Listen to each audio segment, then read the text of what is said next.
Have news! Some more of it!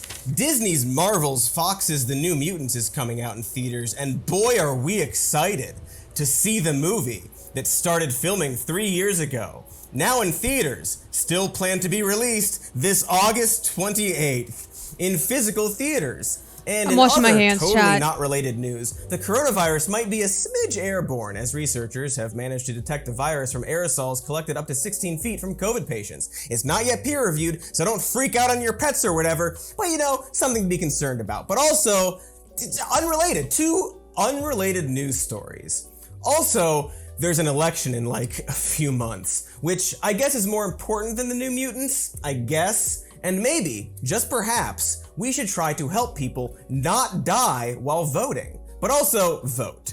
Just like how it would be nice to not die while seeing The New Mutants, a film everyone is definitely excited for, and perhaps could watch on some kind of, like a digital medium that I guess doesn't exist. Luckily for voting, however, we do have an extremely helpful alternative to physically going out and waiting in line and standing in a weird booth while surrounded by the aged and agitated. And that alternative is mail-in voting, a thing we have been doing since the Civil War. So yeah, it sure seems like this shouldn't be an issue then. Unlike the impossible task of seeing movies in our homes, we have a really common system in place for the event of voting during a pandemic. You know, assuming we continue to have the extremely popular and widespread United States Postal Service, a thing that, as I just said, is extremely popular and important for this and pretty much every country. We made a whole movie about the importance of the post office, and it was unwatchable, unlike The New Mutants, which is going to be so watchable that it might kill you. So now that I've established the mail-in voting and the post office and how they're extremely helpful, popular, and perfect for the pandemic, it's only natural to talk about how Trump and the GOP absolutely hate it and want it to stop existing, because they always seem to do the wrong thing. It's very cute of them to keep doing that. And this isn't new news. We're all talking about it right now, and whether or not we need to be panicked, and what this means for the election, and whether or not Trump is trying to undermine it. And we had a whole Senate hearing about this that no one watched, and a ton of Twitter misinformation, and whole bunches of very smart people telling us that we're overreacting. And I guess this video is to sort through it all and put everything in its proper cubby of truth. Something that the USPS is actually going to have some trouble with now. But first, a little word from our president. And when you have this mail-in voting, it's very susceptible. It's something that can be easily attacked by foreign countries and by, frankly, Democrats and by Republicans. And I think that it's something you have to start thinking about very seriously. Our system's not equipped for it.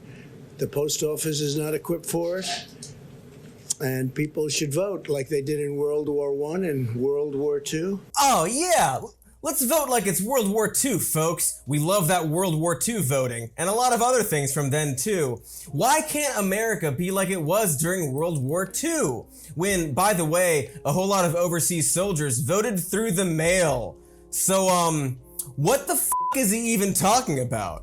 Also, and I feel like we're long past this fact, but I guess I'll say it, there has been no evidence of significant voter fraud through mail-in ballots. Like, go ahead and Google that if you're having trouble. Bing it if you're nasty. If you need any more dismantling of our good president's smart words about mail-in voting, just look at the fact that he wholeheartedly supports it when it's done in states likely to vote for him.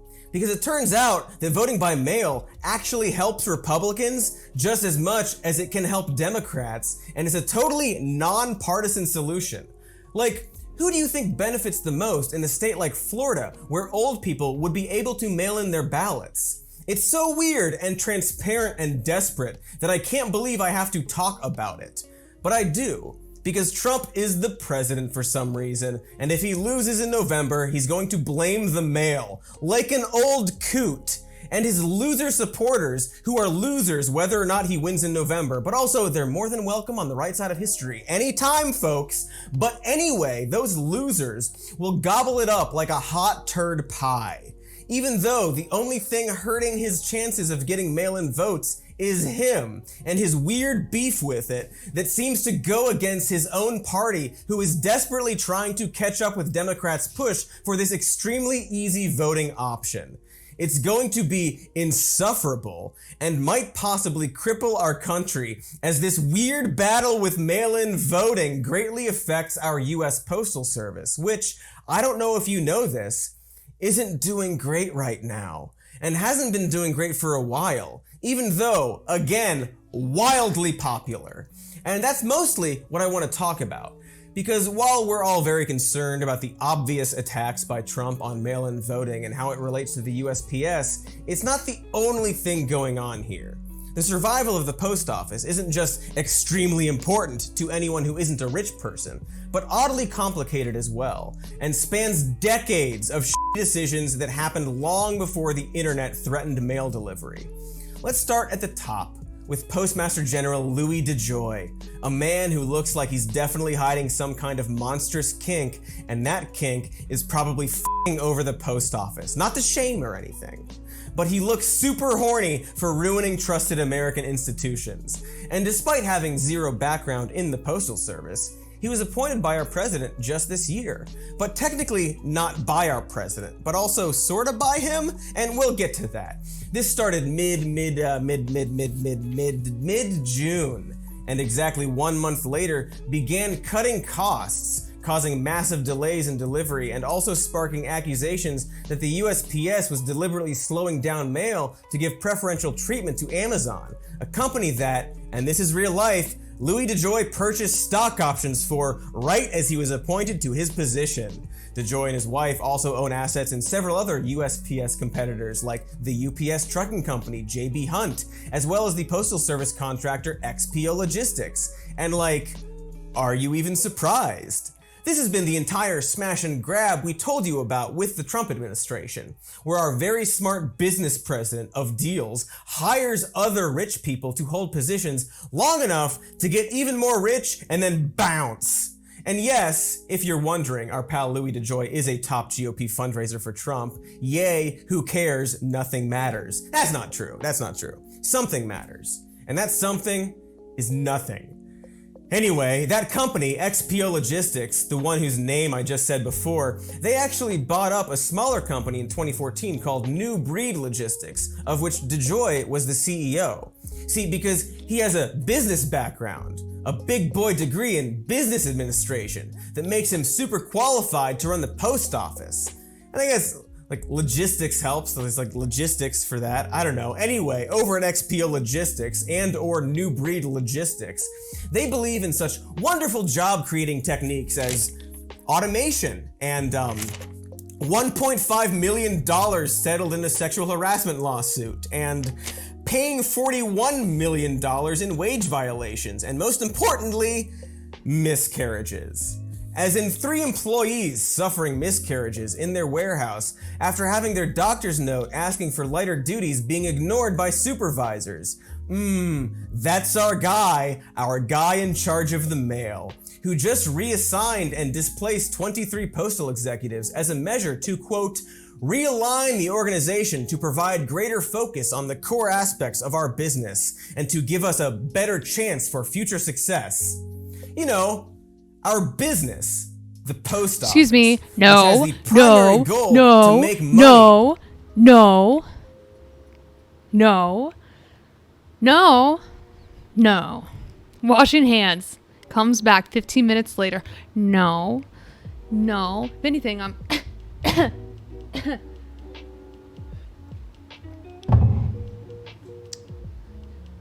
New code. Yeah.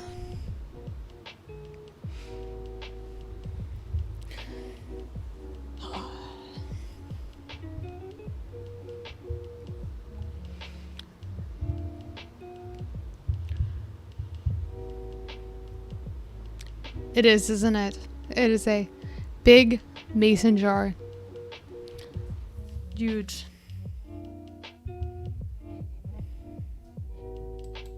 Is definitely the goal of the Amy, lying is bad for your soul. I'm not lying. post office, like when we think of the post office, we definitely think business and not service. And we'll get to that in a bit because we have to, because my goodness. But first, we need to address just what the heck is happening here. Because I don't want to jump to any wild conclusions, but it sure seems like the United States president just hired a weird little corporate gargoyle with money ties to private delivery companies to deliberately sabotage the US Postal Service and, by extension, democracy. And while there's a little bit of debate about whether or not these types of shakeups are business as usual, the overall reaction coming from our mail carriers has been alarm and concern. For example, it sure doesn't seem to be business as usual or cost cutting when post offices are reporting that their sorting equipment is being taken away at alarmingly high levels, a measure that would only exist to purposefully undermine mail delivery in exchange for cost cutting, which is now delaying the mail, which according to one Postal Workers Union president is actually costing more money in man hours than it is saving, and thus not even doing the cost cutting as well as it should. According to one memo sent out to employees, one aspect of these changes that may be difficult for employees is that, temporarily, we may see mail left behind or mail on the workroom floor or docks. But hey, that's just like paper and cards and rotting food and also important medication for United States veterans that's now being delayed and endangering the lives of people who fought in bad wars for our country. No biggie. It's just some dead baby chicks, thousands of them. You know, just a few unintended consequences of firing a bunch of postal executives and removing sorting machines. Who could have seen it coming? So yeah, sure seems like Fetish Boy DeJoy might be undermining the post office to sway people against mail-in voting, or at the very least is functioning as if the post office is supposed to be a business, which it isn't, but also, for some reason, technically is, but also, boners. This just in, sorta, not really. It turns out that we're all wrong for doubting him, and Postmaster DeJoy has just announced that he will be suspending all of his shady new changes until after the election, quelling all fears that Trump will try to interfere with the election mail. Never mind, everyone! End of video, I guess. I mean, he absolutely won't return the sorting machines already taken away, but okay. It's something. All it took was 20 states suing. And I'm sure we can take this guy at his word on this. He seems super honest. Okay, so one of the things that I still am not sure of because I don't know. I just don't know. Maybe I just lack critical information, but mail sorting machines require zero labor, right? It's just plugging the thing in and maybe having to pay the cost for electricity or it's something like that. I mean, I still can't wrap my head around the justification for unplugging mail sorting machines. I don't know exactly what's cost burdened would be included in maintaining the mail sorting machine. It is a machine. It does the work for you. It is meant to save the need for labor. I don't understand why they would just unplug them. It doesn't make any sense.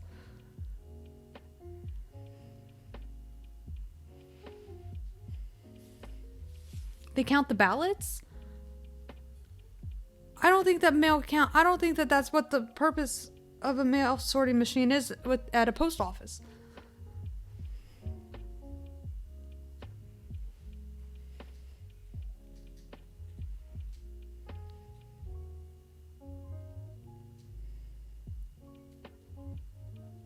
Okay.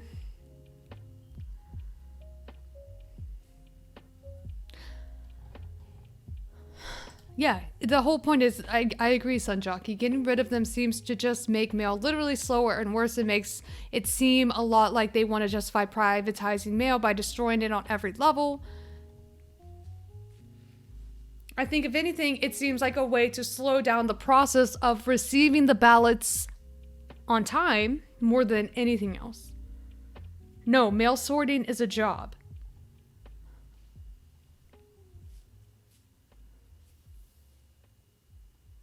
That's immaterial. The Postmaster General testified that they were unplugged because they weren't needed.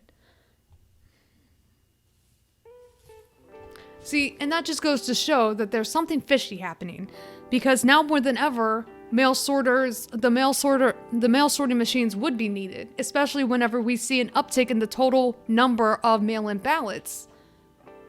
You know, people will opt into voting by mail more so than ever because of COVID-19. So it seems as though that is the antithesis of what should be happening, that we would need maybe more mail sorting machines, not less. And they cost like a couple $1 million each. Okay, so the cost the cost to have them might be expensive, but again, if you already have them, if you've already bought them, if you already purchased them, then what would be the reason for not using them? Letting them that would be letting them go to waste. There's no budgetary saving reason to remove mail sorting machines, really. Exactly. That's what they cost like a couple $1 million each. Okay, so assuming that they cost $1 million each, are they going to sell them to, like, what would be the purpose of letting $1 million machines not be used? I've worked in a mailroom, not for the post office, but yeah, it's a big old machine and you still need to be there to move the mail that's been sorted so the mail carriers can put them in their trucks. No, they're just trashing them. Okay, so now that's just a waste of money. That's just an absolute waste of money. That they're not even utilizing these $1 million machines, even if there is some labor required. The fact that the Postmaster General testified that they weren't needed seems to be the lie. They're literally just throwing them in the dumpsters, completely destroyed. What? Okay.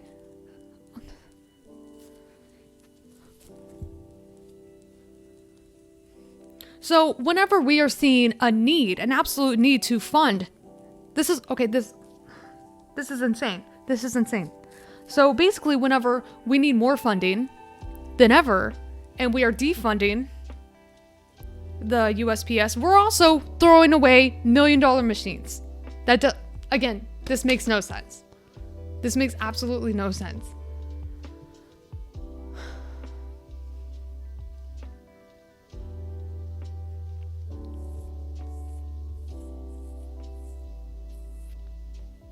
What with all the causing miscarriages and junk?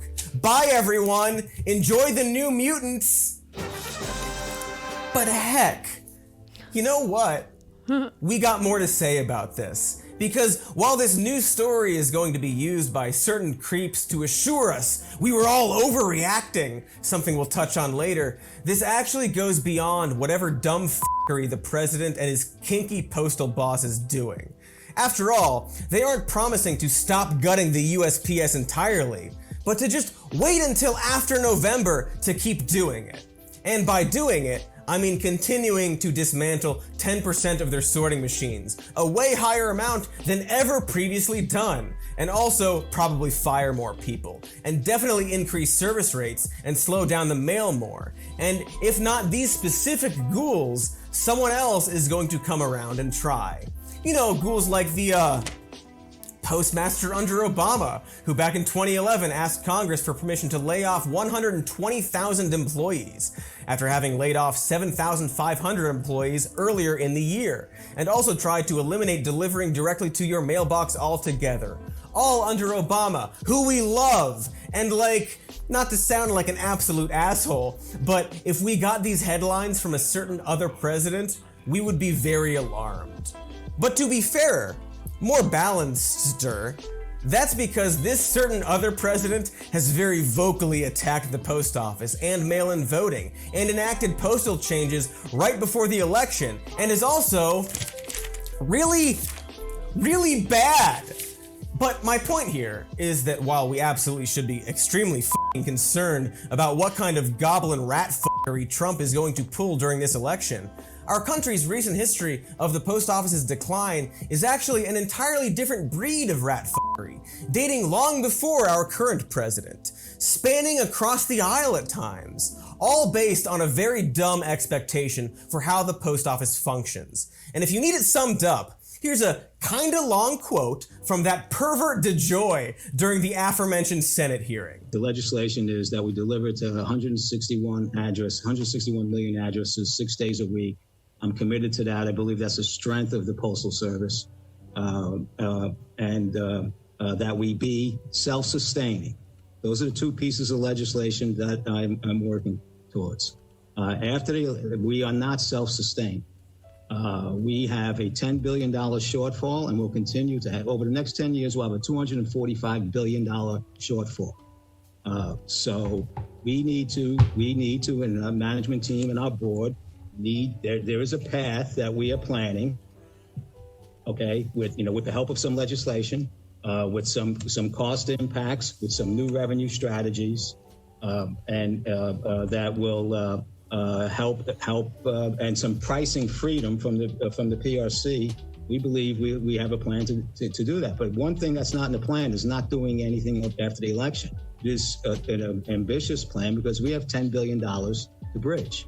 Now, the plan has not been finalized. We have hundreds of initiatives we look like take the Alaska bypass plan, the discussion. That's an item on the table. That's an unfunded mandate. It costs us like $500 million a year. And if I'm not saying what I asked for is all the unfunded mandates. Right? That's a way for us to get healthy. Pay something for the unfunded mandate. This guy gives me. We just throw $25 billion at us this year. This guy, look. I don't mean to get all crystalline on you, all right? But this guy's energy literally makes me fucking shudder. I don't know what it is. I don't know what it is about today, Chad. I am just feeling incredibly sensitive, and this motherfucker is literally making me cringe.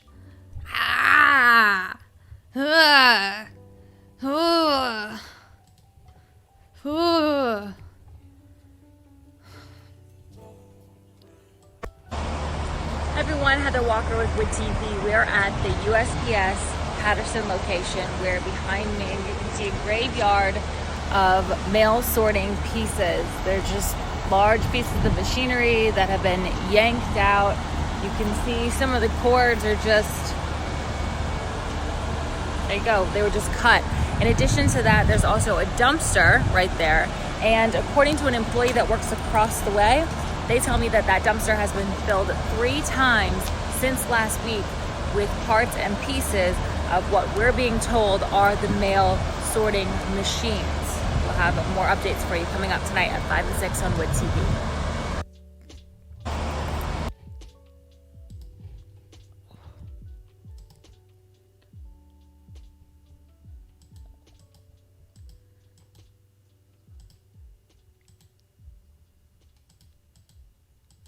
Jesus.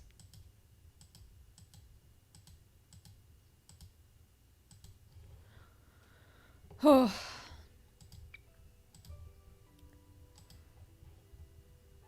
And this is in Michigan. All right, so this is in Michigan, one of the larger swing states. One of the larger swing states in the country. You can't help but wonder if this is the Trump administration's attempt to tamper with the upcoming election, knowing that there will be an uptick in absentee ballots. It just so happens that during this time, we are seeing a major shift in the USPS funding, and to make matters even worse, in the time where we would need more mail-in machine or mail sorting machines, they are literally being trashed. One cannot help but wonder if this coincides with the Trump administration's overall attempt to rig this election by undermining our democratic process and ensuring in some way that some of these mail-in ballots will not be received in time to be counted. Especially if Michigan is looking to favor Joe Biden. These are the dots that others are connecting.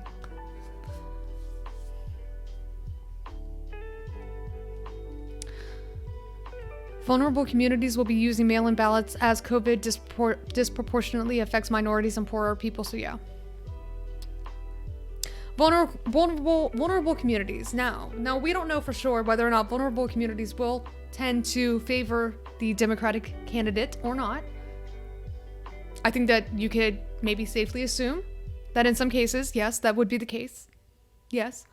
But it's almost the bigger picture in looking at the correlation between a shortage of funding to the USPS, the trashing of mail-in, or why do I keep on saying mail-in? The shortage of USPS funding, coupled with the trashing of mail sorting machines in swing states that might right now be polling in favor of Joe Biden.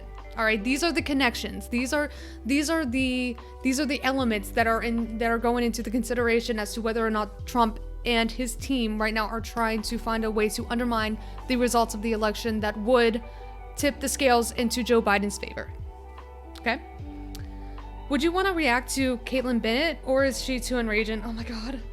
Listen, if I can't even handle JoJo's chaotic energy, I don't know if I can handle Caitlyn Bennett. I might really like cringe to death. No, I can't. Like, listen, I can't do. And plus, one pooped girl to another. Like, I fucking can. All right, there, I said it. I can't. Here, and we don't do anything, we'll be back in 2 years. Then maybe we should change the legislation and not make us be self-sustaining. But as a leadership team and a board, that's what our mission is, to be self-sustaining and deliver at a high level of precision. And I'm committed to both. I might have to explain that a bit. What he's talking about at the start is how while he's suspending cost cutting before the election, he's absolutely going to continue it afterward. Because his mission is for the USPS to be self-sustaining as a business. And one example he gives of something to cut is the Alaska bypass mail system, in which commercial planes are used to ship mail to people in Alaska who are hard to reach. For people in Alaska, it's like a pretty important thing to have.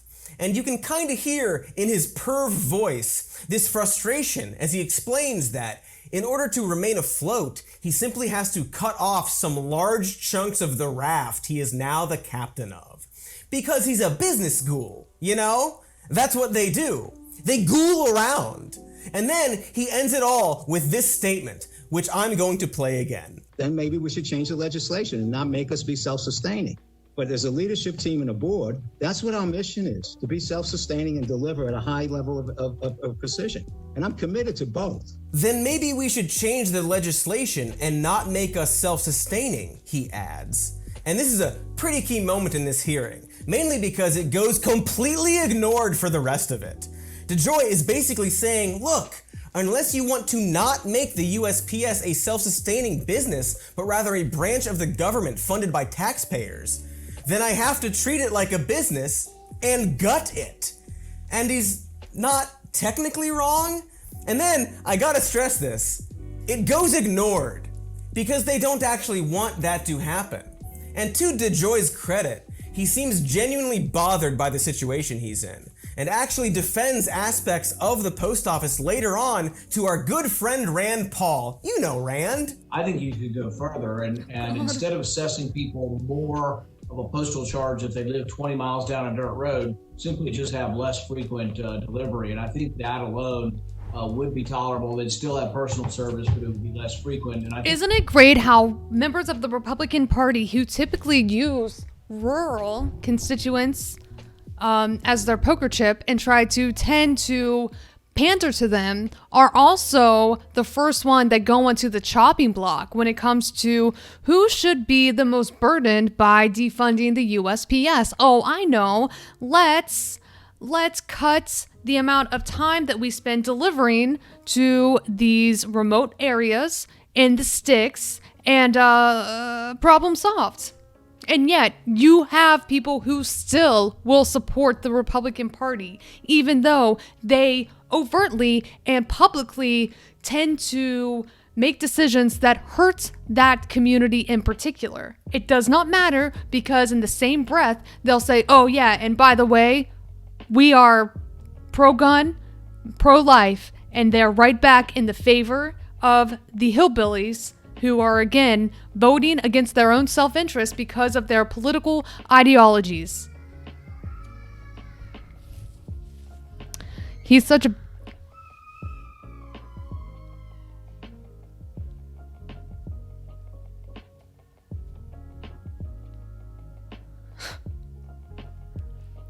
Speaking of baby, he is such a baby. He claimed he was assaulted because someone yelled at him. Yeah? Well, we just got fucking yelled at by an actual baby, okay? You don't see us playing the victim now, do we? We literally just got fucking yelled at by a baby down the hall. We all heard it.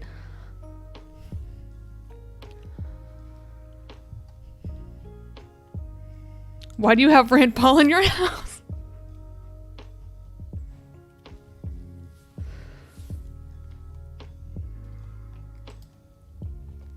I think you can make up a large amount of your shortfall if you went actually below 5 days for some very rural areas. So Senator, if I may, when I first came here, when I first got this assignment, that was an obvious thing to me. You know, cut back 5 days, or 4 days, whatever. And as I've worked through the process and researched and studied the organization, I think the 6-day delivery, the connection that the postal letter carrier has with the American people, that gives us this highly trusted brand, and where the economy is going in the future. I think that is probably our biggest strength to capitalize on. See, that's Rand casually saying that the USPS could maybe, perhaps, stop delivering 6 days a week to cut costs. Because you gotta cut costs, right? You just gotta. And this is the game they keep playing, where Congress people complain about inefficiencies of the post office, suggest ways to f*** over Americans to cut costs, and kind of deflect everything with, To be fair, most states have taken these same measures in treating their electorate like a business as well. Think about what they did in New York State. Whenever the voting commission decided to purge how many people from their voting rolls because they had gone 6 years without voting, to cut costs, to cut administrative costs. So, especially in our electoral system, many people who are in positions of power, who are making these major decisions, treats the American people, the American electorate, like it's a business to find cost-cutting endeavors. And they go with it all the time. Funny how that works.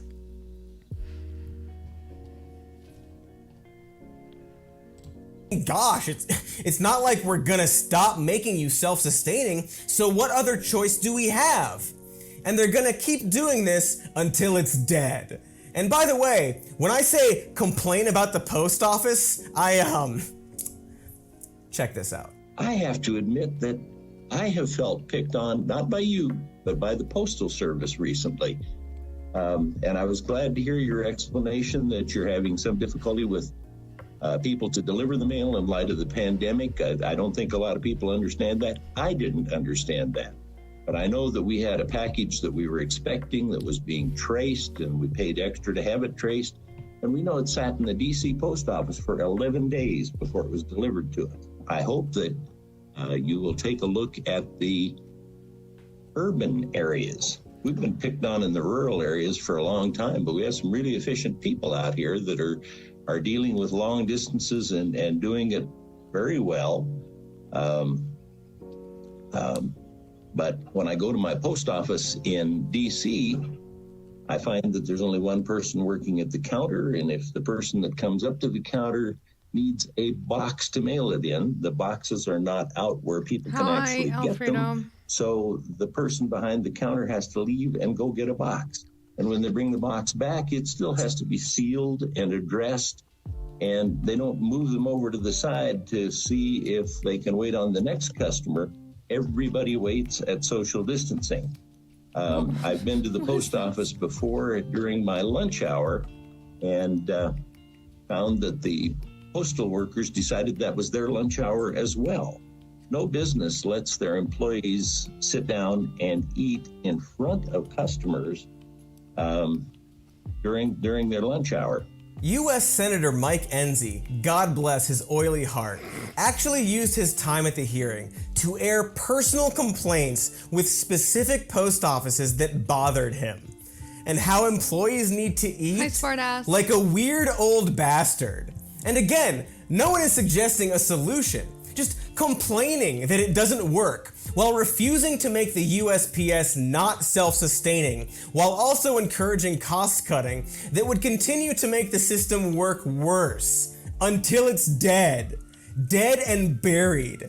And so the impression you get from this business pervert Ghoul DeJoy is that he's not actually like a sinister stooge of the president answering late night calls about the post office, and in fact, at one point says this. Prior to implementing the changes that you put forth in the postal system, did you discuss those changes, or are there a potential impact on the November election with the president or anyone at the White House? And remind you, you're under oath.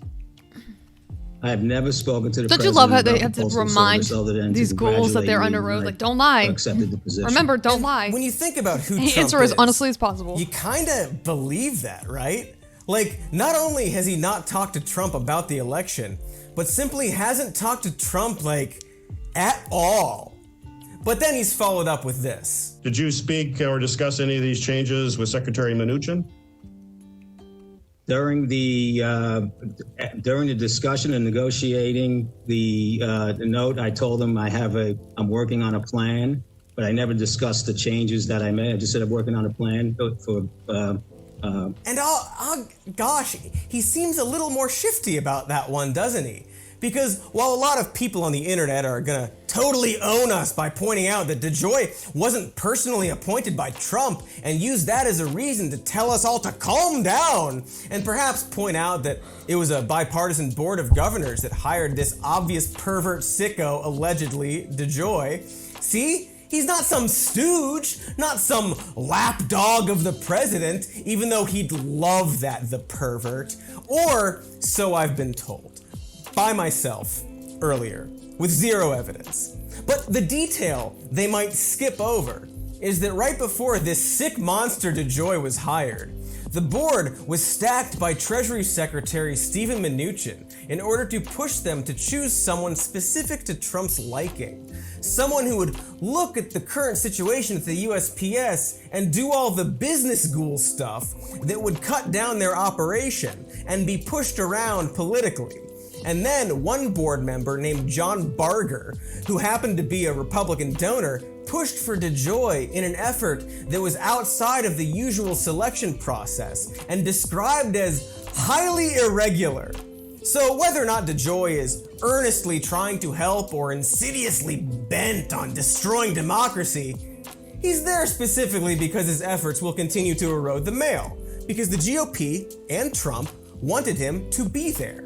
So yeah, I guess DeJoy isn't a stooge for Trump, because Mnuchin is actually the stooge for Trump, and DeJoy is the stooge for Mnuchin. You think so? It's a stooge chain of... You think so? Awkward since birth? You think I need a day off from Twitch?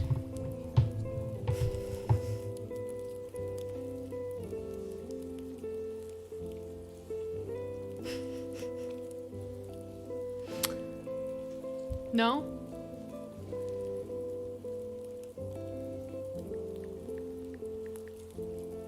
See, the way that I see it is this. You can, to a certain degree, manage your time, do fewer hours instead.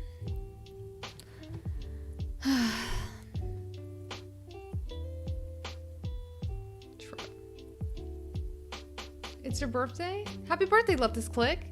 Maybe if someone gives Amy 30 subs for the sub goal, she can take a day off from Twitch. Puggies. Clear your mind, there's 2 months left before the election.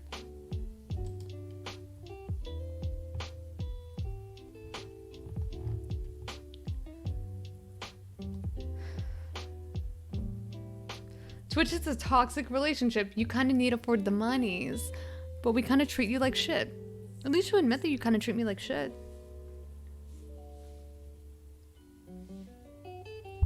Where's the cake?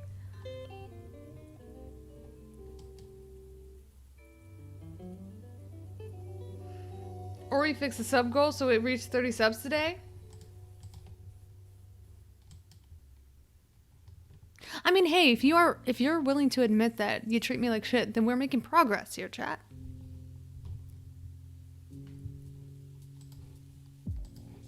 Absolute progress. Command, people! And along with fixing the board in his favor, Mnuchin is now being accused of extorting the USPS on behalf of Trump in order to slow them down and meet specific demands. As Treasury Secretary, he is the guy providing the Postal Service with a line of credit, something he won't do unless he gets a certain amount of loyalty to Trump, but also the GOP in general.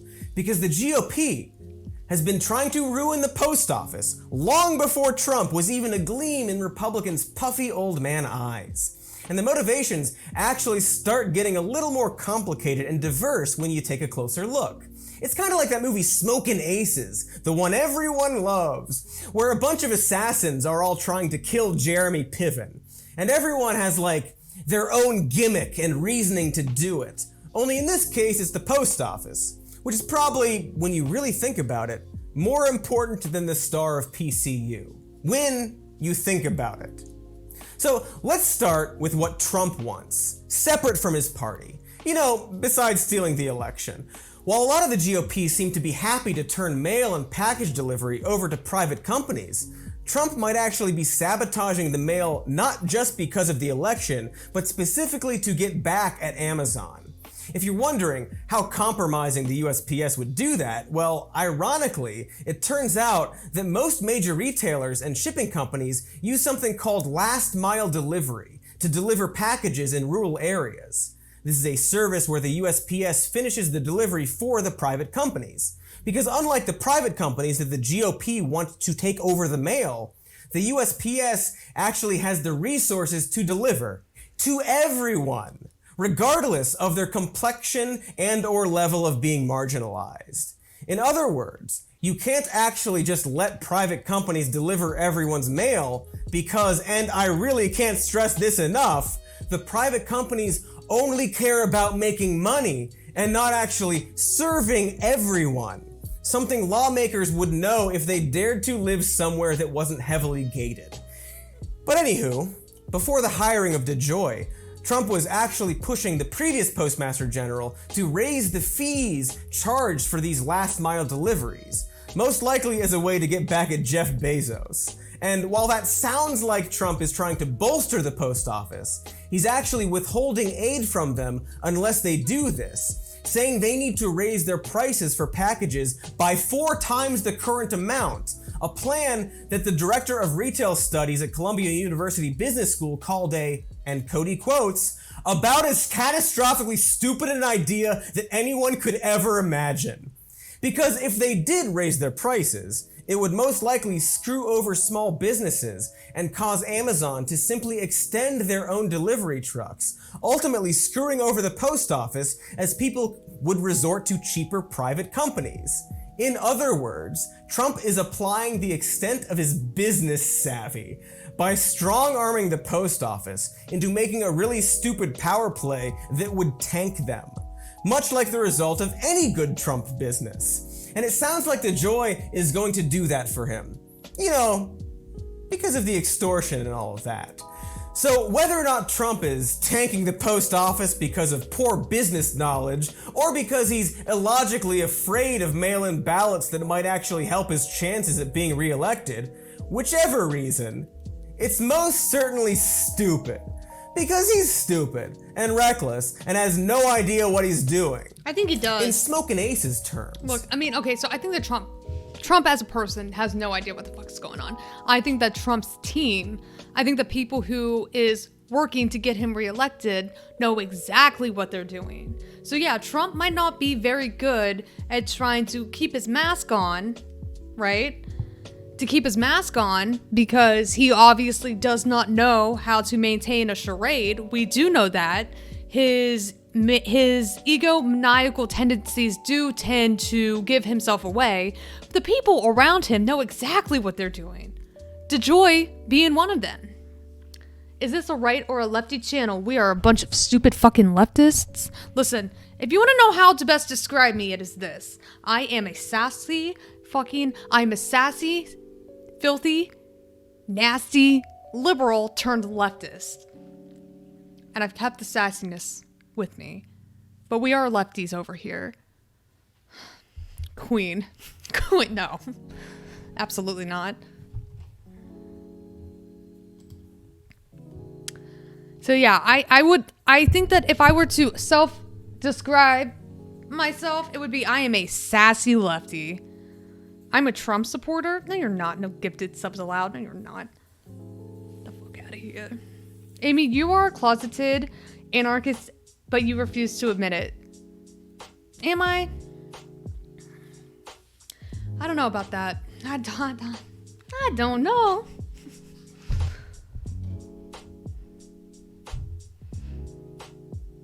We are filthy commies. Listen, sometimes I have filthy commie tendencies, especially whenever it comes to housing solutions. I'm also suffering right now with cringe disorder. I'm suffering from high-level cringe disorder right now.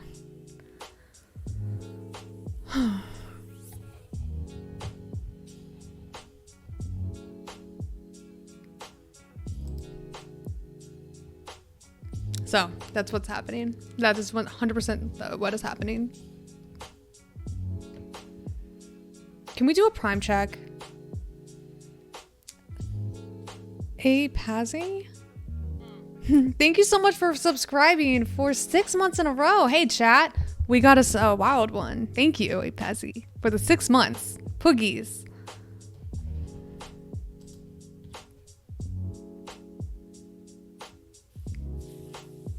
Any other gifters? Any other gifters? Any primers? Any gifters?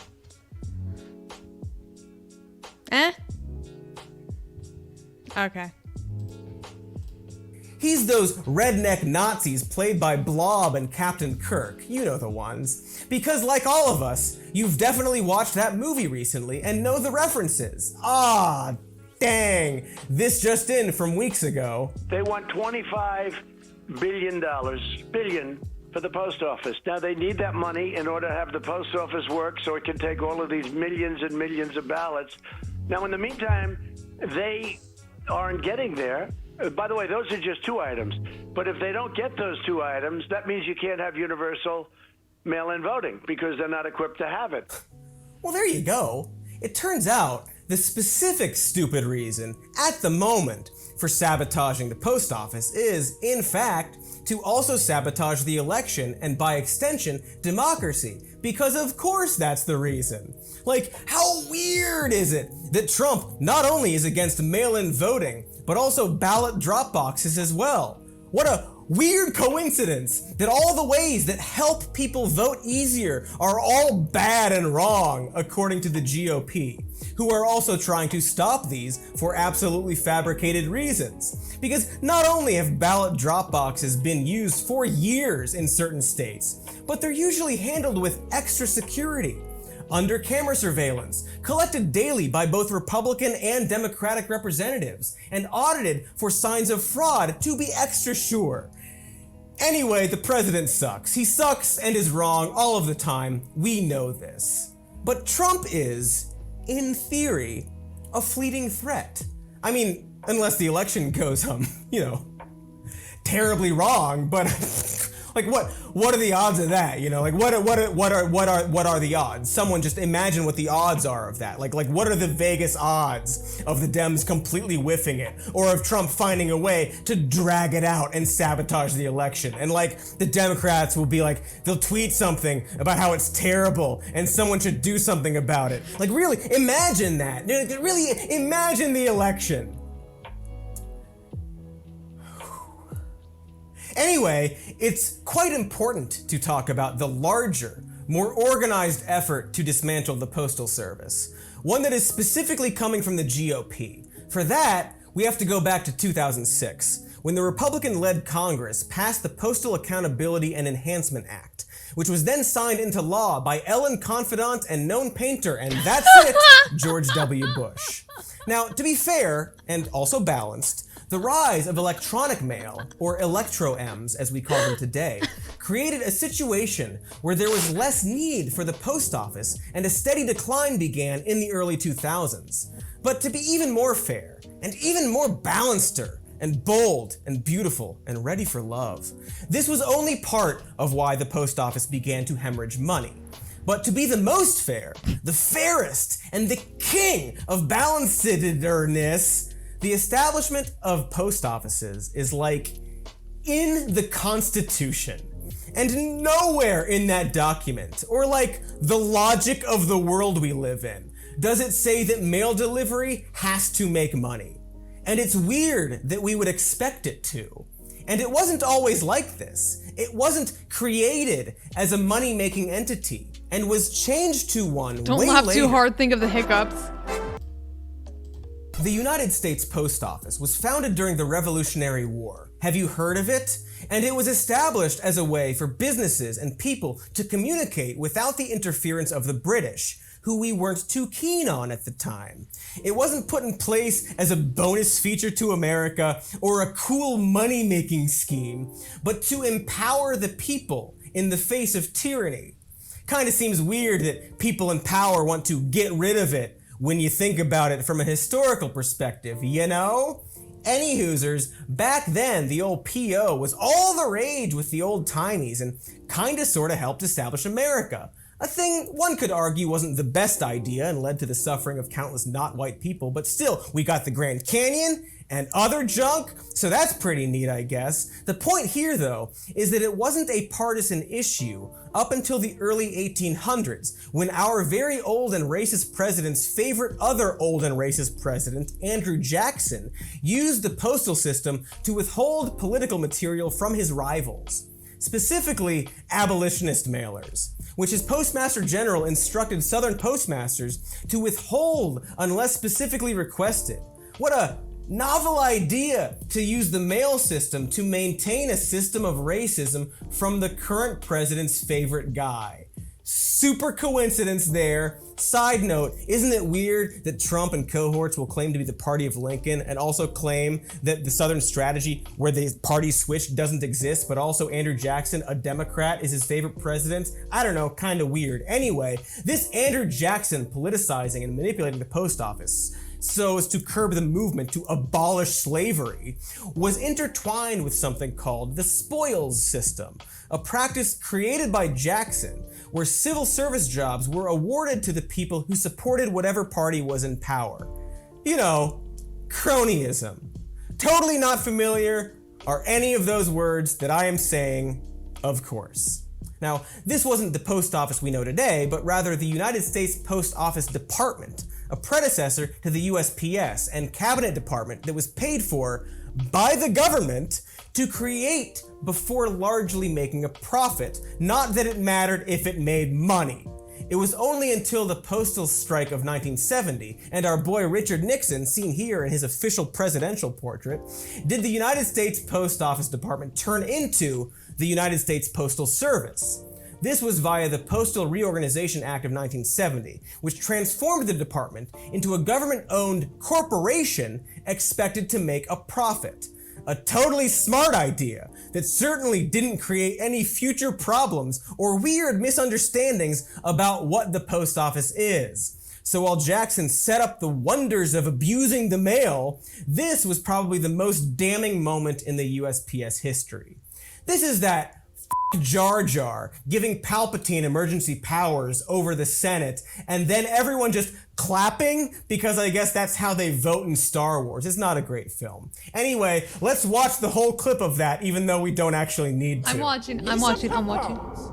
That the Senate give immediately emergency powers to the Supreme Chancellor.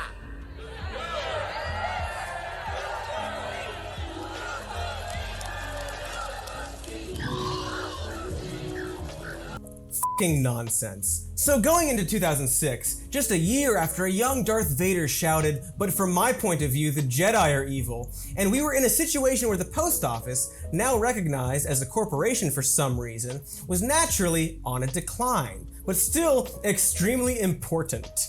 And instead of creating a way to keep it afloat during the age of Electro-Ms, the Postal Accountability and Enhancement Act served as a way to step even harder on the post office's neck, specifically by requiring the Postal Service to prepay retiree health benefits, the cost of which adding up to roughly $5 billion a year. Now, to be clear, this is something that no other federal agency is required to do, and by 2012 caused the USPS to begin defaulting on the payments, the grand total of which has grown to $47.2 billion. In their fact sheet about this, the USPS specifically pointed to the 2006 law as the reason their current business model had become unsustainable. In other words, we f***ing loan sharked them. Instead of giving the post office a bailout, something we have no problem doing with other entities, we put them in so much debt that they can never get out from under it. And now, we're literally removing mailboxes from cities like we're Tony f***ing Soprano strip mining an insolvent business. But it's not Robert Patrick's canoe shop, it's the goddamn post office. And you should be very angry about this. In a country where we declared predatory ass banks as being too big to fail, the GOP can't muster even a fraction of the same passion for one of the most essential services this country has to offer. America is diseased. F*** it. God. I'm gonna get tickets to the New Mutants. I do not give a shit. I'm gonna lick all of the armrests. What makes this all very frustrating is that the conservative side on this issue is, at the very best, not lying but extremely dumb, or to be as charitable as possible, ignorant. You might hear someone say, "Well, hey now, I thought you liberals were all about progress, and now you want to keep this outdated mail delivery system?" Or maybe they'll say, "Oh, the post office is obsolete and losing money. We don't need it anymore because we have Electro-M. Let Amazon handle package delivery." I mean, they probably won't say it in such a dumb straw man voice, but this is the popular argument posed from the right. And it either comes from people who A, don't understand that the USPS not only handles a lot of Amazon deliveries, but is the only option for lower class citizens and has access to neighborhoods that private delivery companies don't, or B, are infected with the absolutely dumb idea that the post office needs to make money. A thing I keep bringing up and can't stress enough isn't the point of the post office. Like, if you learned that our public highway maintenance system or the city's water and power department wasn't turning a profit, you wouldn't conclude that we should stop having that thing. The government's job isn't to make money. It's not a business. We're not employees. We're not getting a cut of profits. It's there to spend money, our money, that it takes from us. So going back to Mr. DeJoy's statement about how he wants to provide a greater focus on the core aspects of our business for future success, well, that should really alarm you.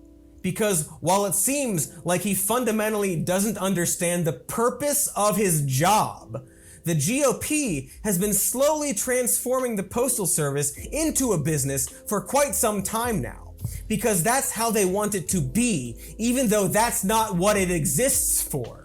And the people doing this either don't understand that or are up to something a lot more nefarious.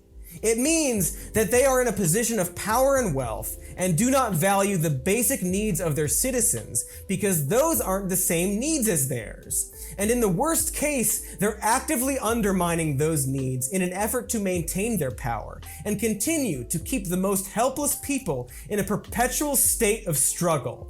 They are not your friend and they need to be stopped. The very core of their ideology is caustic to the well-being of our post office. That's why we gotta buy their merch or call our Congress people or governors and be like, "Hey, no, you stop. No, You stop it. And they'll tweet back to us that we should do something about this. Hey, pass it on, everyone. Thanks, Gavin Newsom, governor of California, a state, for telling us that we need to tell other people to fund the USPS. Way to fix the problem. Hey, thanks, AOC, for challenging the president to a grade off to fund the post office. You slay, you. This is all very helpful and productive. Hey, thanks for the hashtag, Speaker of the House, Nancy Pelosi. I mean, Thanks honestly, for the it's fun coming mail down to puns, it. Senator Chuck Schumer. But okay, I guess you're now doing the absolute bare minimum action. So, thumbs way up.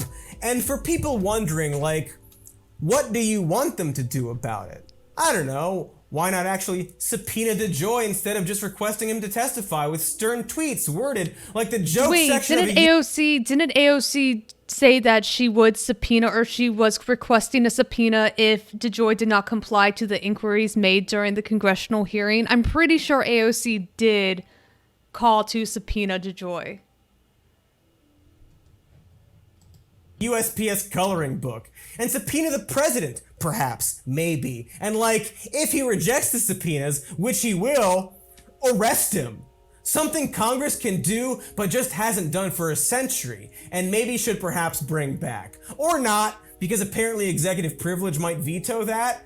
But they could still arrest DeJoy, but won't. He showed up. We did a whole thing about it. Because holding someone in contempt of Congress apparently requires a years-long legal battle. So I guess let's just go back to the pun system we've been using. But hey, I guess, DeJoy did agree to testify. He was there, after all. So there's no need to think about or improve this system whatsoever.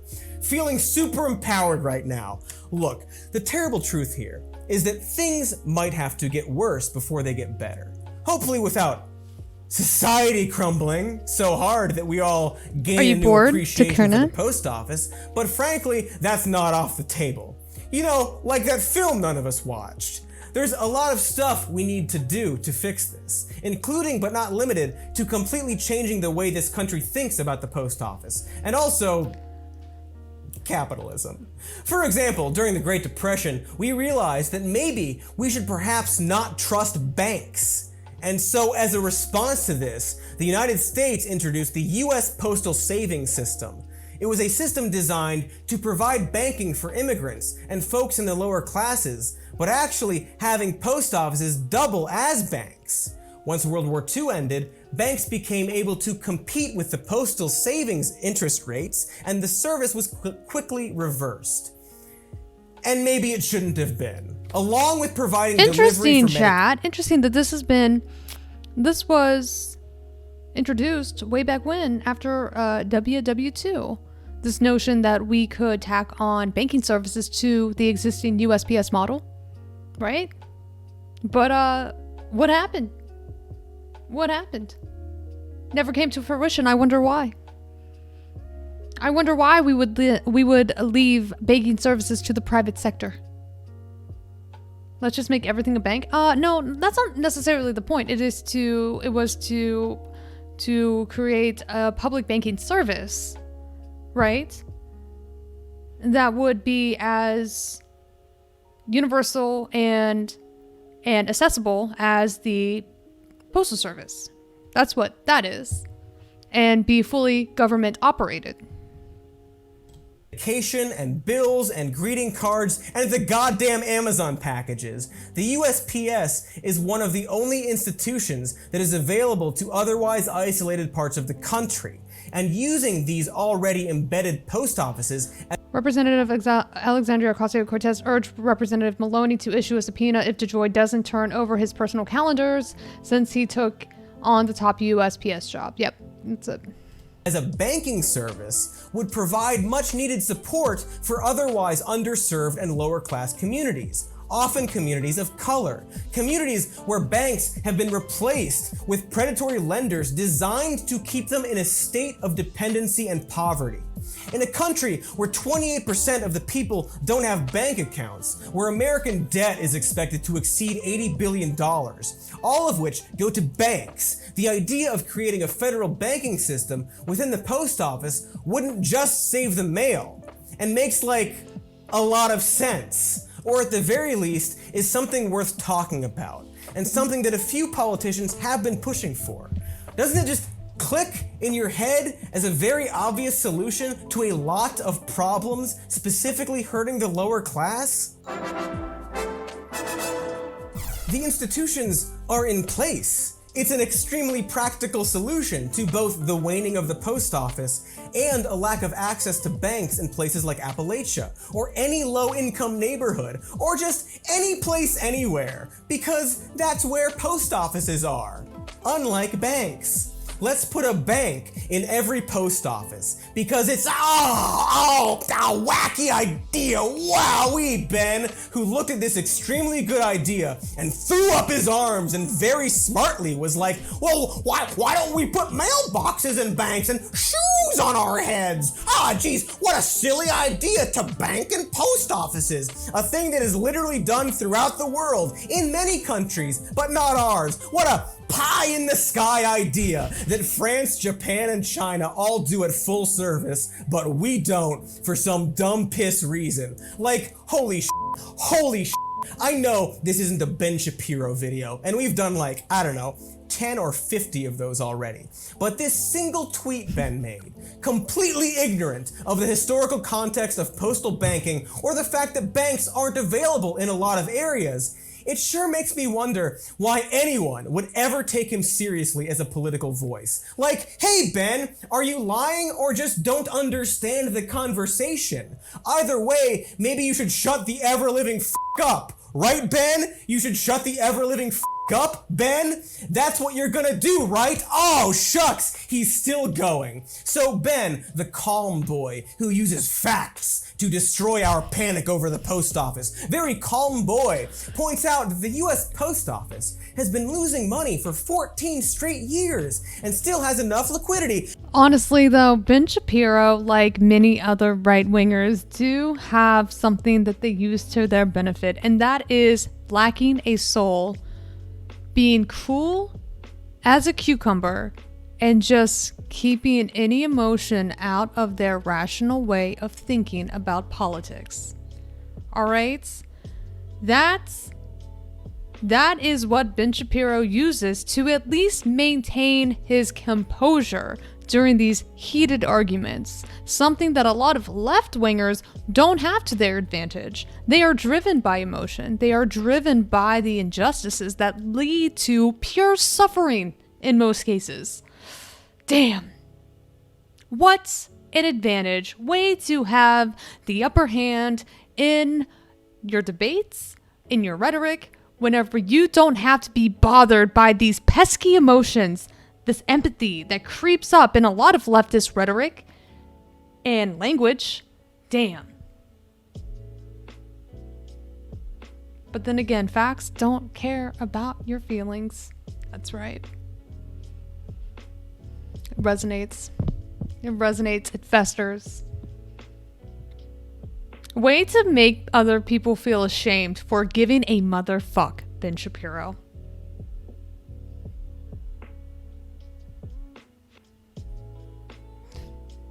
I can't imagine that's part of your repertoire, to make people feel shamed about having feelings and thinking that is a win in the marketplace of ideas.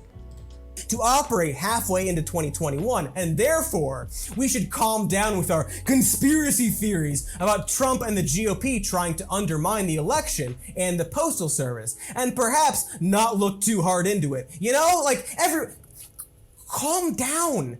No need to subtract the 14 years he mentioned that the USPS has been losing money from the current date of 2020, coming up with the number 2006, also known as the year that the GOP created the Postal Accountability and Enhancement Act that I just told you about. You know, the one that put them into debt for nearly $50 billion.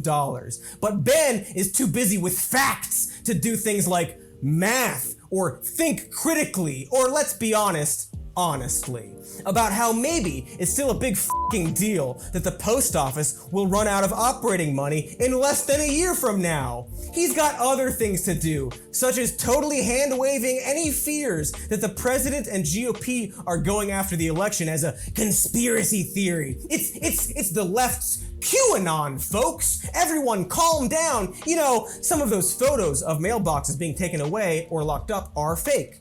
And therefore, everything is fake, except for the mailboxes that were actually taken away. And did I mention that we should calm down? I mean, the only other evidence that the president might be trying to undermine mail-in voting is nothing more than the president saying that he wants to undermine mail-in voting out loud with his stupid fucking mouth. And that's just like Trump being Trump, am I right? You can't like listen to the president's words, you know? Like, who even does that? Everyone just calm down and do nothing, and especially calm down. And this is gonna keep going. The Ben Shapiros of the world, the lying twerps, are gonna be spending a considerable amount of time assuring us that we're being paranoid and overreacting, and it's really not that bad. They'll be sharing articles like this one. And most of it is a series of fact checks that have very little to do with the current situation with the post office, and begins with the very reassuring words, yes, you should be concerned about the future of the United States Postal Service, but the whole sky isn't falling quite yet, and has the headline saying, hey, don't panic, but also we seriously need to fund the post office ASAP. Because nothing in this article disproves anything I've already said. It just words it as being sorta kinda not as big of a deal. And I can't stress enough how much of this damage control, the it's no big deal bullshit, we're going to get in the coming months, where very dumb people who think they're being very smart share a few false stories about mailboxes getting taken away as proof that this is totally not worth worrying about, pointing out Oh shit, Liv, thank you so much for the raid. Thank you so much. Hi raiders, how are you doing? If you're meeting me for the first time, hello. My name is Amy C3 and we are currently watching some more news about the freaking post office. Thank you so much again, Liv, for the raid. I hope you had a fantastic stream and welcome raiders, get cozy. That the post office won't be broke until 2021 and therefore we don't have to worry is like saying sure that the lower decks of the ship are filling with water, but it's not like we're totally drowning right now, so don't panic. You look stupid with how much you're panicking. And you know, just go ahead and apply this to a lot of things like climate change and income inequality, and the president continuing to joke about more than 2 terms, and healthcare, and coronavirus, and Nazis, and all the things that GOP and centrists and Democrats too all love to say is no big deal until it suddenly becomes a really big goddamn motherfucking deal. It's like that phrase, you know, about the slowly boiling frog. Don't panic, frog. Those bubbles are small right now. Our dear sweet friend Ben's cat dick tweets really sum it up. That the entire argument from conservatives in terms of the post office is based around some of the biggest Mad Hatter logic, and when offered any solution, they will reject it without giving it a moment's thought. Because deep down, they've always wanted to privatize the post office, to finish what Nixon started. That's just one of their goals. And why they're holding the USPS up to these weird money-making expectations and hand-waving any solutions that don't get us to that one result. It's why when Trump hilariously tweets, "Save the post office," while actively killing it, he doesn't think that's what he's doing. He thinks by cutting costs and making it less effective, he's saving it. Because it has to make money, folks, like a business would. And if it doesn't, then it just shouldn't exist. And to them, the post office has no use outside of that goal. It's a service solely designed to assist the lower and middle class American people, and therefore has so little value to them that they can't even understand why people would be angry that it's missing. Thank you so much for the sub. Thank you. Same thing goes for some Democrats or moderates or any politician so out of touch that they don't understand what's at stake. It's important to note that neither side is perfect here, And like, as I already pointed out, Obama also seemed to think the post office was an entity designed to make a profit, but also did try to specifically relieve some of their debt from the Postal Accountability and Lauren, how are Enhancement you Act. doing? So that's good, but also not nearly enough. So it's mainly conservatives, many of which are now tossing out the idea of handing off our fucking election mail to UPS or FedEx. It's a great idea, the Lincoln Project. You're one of the good ones with the good ideas. This is not the solution. Because, and again, I really can't stress it enough, these companies don't care about democracy or getting everyone their ballots or even reaching everyone, because their entire purpose is to make money, which is fine, I guess. Money, but the absolutely money. shouldn't be the purpose of a United States post office. Turning our ballots over to private companies is exactly what the GOP wants to happen. How much did the post probably make? So the point of this video is to highlight the fact that the Postal Service does not make money. In fact, the way that the government has set up the Postal Service, it has become so in debt that it's nearly impossible, 50 billion to be exact, that it's almost impossible for them to even get out of the debt that the government has made them incur. As a model that is indebted by 50 billion, this is the reason why some conservatives are calling to privatize the Postal Service, because it is hemorrhaging. It's hemorrhaging money. The problem here is that we're not supposed to think of the United States Postal Service as a money-making machine. It is a public utility. It should be granted to everybody. And this is precisely the issue, in that the reason why a lot of lawmakers who are in positions of power, who are Republicans, they see a problem with the USPS costing so much money. The same issue is not applied with the federal highway system and other public utilities. It's simply the post office that they are taking issue with. You're right, Sarsek, it's not self-sustaining. It's not supposed to be self-sustaining. It should not be viewed to be self-sustaining. It should be viewed as a public service that is offered to everyone in this country. Why they're doing all of this in the first place. Just ask Veterans for Biden, who very correctly point out that people's lives I know, but literally Republicans think everything should depend. be true. But it is just another public operation that is funded by taxpayer dollars, and it's not meant to make a profit. It's simply not. On the USPS. Very good point, Veterans for Biden, who I agree with on that. So what can we do? I mean, I know I just mocked it, but honestly, we really should buy their merch. Some of it is pretty sexy. Aww, and also, flippers. I guess we can hashtag about it. Buy stamps and be as loud as we possibly can with our voices that, quite frankly, might fall on deaf ears. But since a lot of that isn't going to do much, we mostly need to pay attention to the liars, to It the was people self-sustaining pushing until to the screw us retirement over. thing. And remember who those people are, and not vote for them, and tell them every day that they can get absolutely f***ed and eat all of our shit and our piss, garnish our shit. That's actually with not our true. The piss, and then USPS receives no tax money. Okay, then my apologies. I stand corrected. It is a publicly owned enterprise.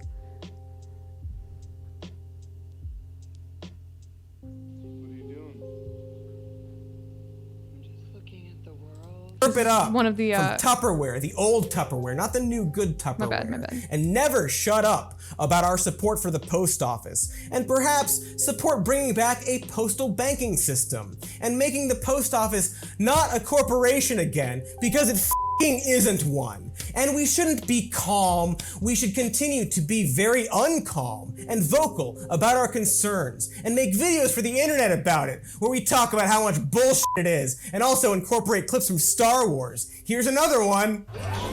Someone to see you, honey. Jedi by the looks of him. Obi-Wan.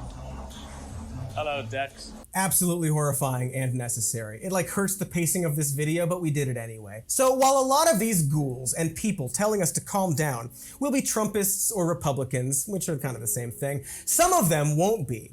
And it shouldn't matter. This isn't partisan. It's an attack on everyone, on the country, and democracy. And it's not enough that they're waiting until after the election, because this has been happening for a while now. We should have been outraged and angry and not calm about this years before Trump. The USPS has been under attack for decades by stupid people who are degrading it because of a flawed ideology. The post office has been on the ropes for a while, but amazingly, have managed to stay upright. And we need to join them in the fight, refuse to let it die, even after years of attacks and delays and reshoots and a Disney merger. The New Mutants is finally here, folks, in theaters that you shouldn't go to, unlike the post office, which you should go to, wearing a mask. And make sure to safely vote. Information on those steps in the description of this video, which is over now. Play us out, Postal Service.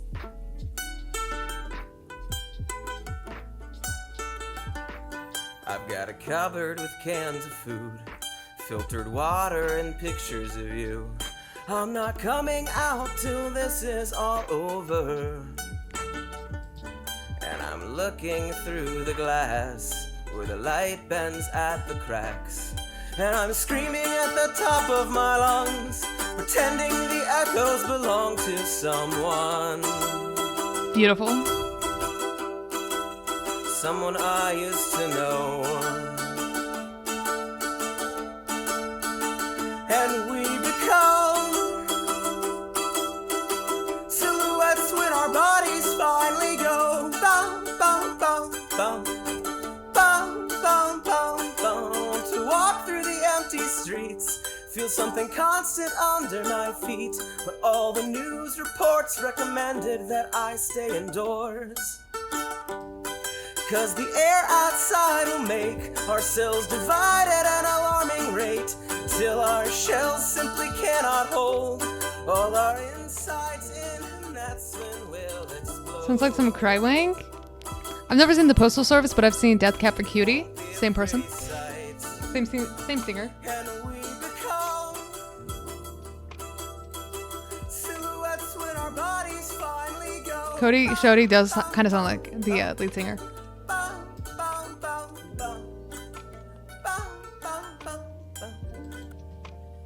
Beautiful.